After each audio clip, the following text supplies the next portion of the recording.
Bonjour, j'aimerais vous parler aujourd'hui de la nature de l'ego.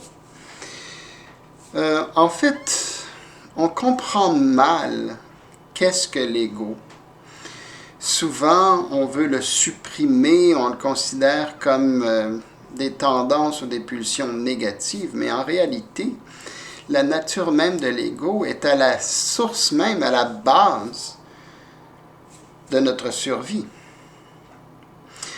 Au moment où on devient autonome pour se nourrir, la première chose qu'on fait, c'est justement de se nourrir. Et se nourrir comme tel est un acte absolument égoïste parce que ça donne absolument rien à personne d'autre que nous-mêmes.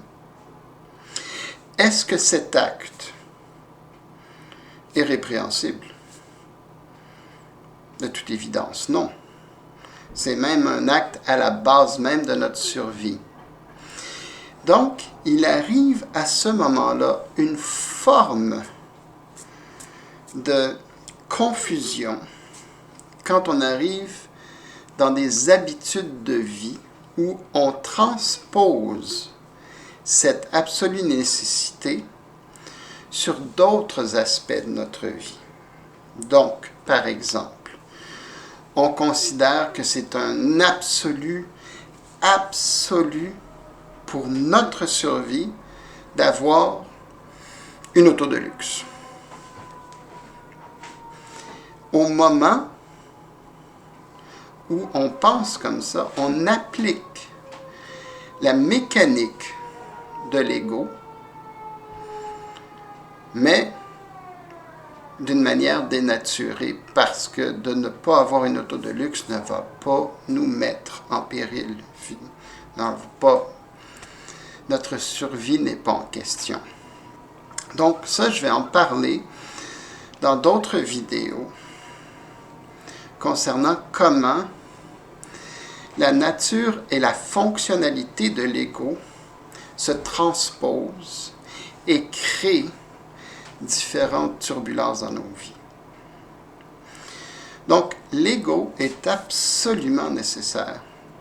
C'est la source même et le début de toute forme de cycle